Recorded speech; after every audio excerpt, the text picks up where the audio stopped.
নমস্কার, হরে কৃষ্ণ। তো আজকে আমরা জানব গীতার 18টি নামের মাহাত্ম্য।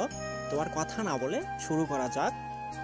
গঙ্গা এর অর্থ হলো গঙ্গায় ডুব দিলে কোনো ব্যক্তি তার সকল পাপ নাশ করতে পারে, তাই সবার প্রথমেই গঙ্গার নাম নেওয়া হয়।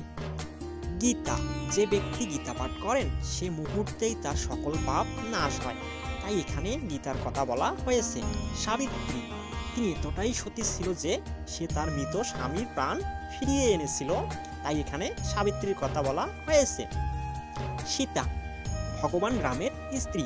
মাতা সীতা এতটাই পবিত্র ছিল যে রাবণ শত চেষ্টার পরেও তা নষ্ট করতে পারেনি, তাই সীতার নাম মহাপবিত্র বলা হয়। সত্য, সত্য বলতে আমাদের আত্মার কথা বলা হয়েছে। আত্মা যেমন অমর, গীতাও তেমন অমর। পতিব্রতা, পতিব্রতা বলতে ভগবানের প্রতি আনুগত্য থাকা, কারণ একমাত্র ভগবান সকলের পতি আর আমরা সকলেই তার পত্নী। ব্রহ্মাবলী, ব্রহ্ম শক্তি থেকে নির্গত শক্তিকেই বলা হয় ব্রহ্মাবলী, যে শক্তির বিনাশ নেই।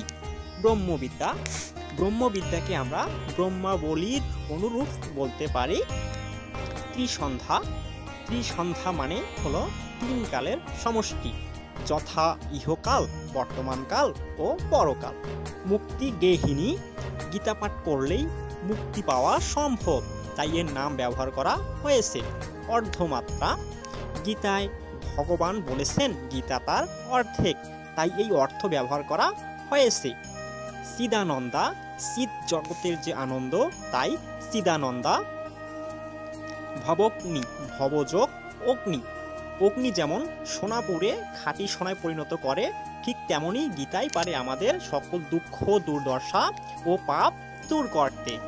ভ্রান্তি নাশিনী, আমরা আমাদের চারপাশে জিনিস দেখে বিভ্রান্ত হই, আর একমাত্র গীতাই পারে আমাদের এই ভ্রান্তি নাশ করতে।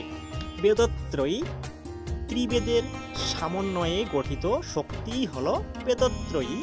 পরানন্দা, অপরের দোষ না দেখে তার ভালো দিক দেখার মধ্যে যে আনন্দ, গীতায় তার কথাই বলা হয়েছে। তথার্থ জ্ঞানমঞ্জুরি, গীতা পৃথিবীর সকল জ্ঞান তথা বিজ্ঞানের আধার, তাই একে জ্ঞানমঞ্জুরি বলা হয়েছে। জয় গীতা সনাতন দীর্ঘজীবী হোক।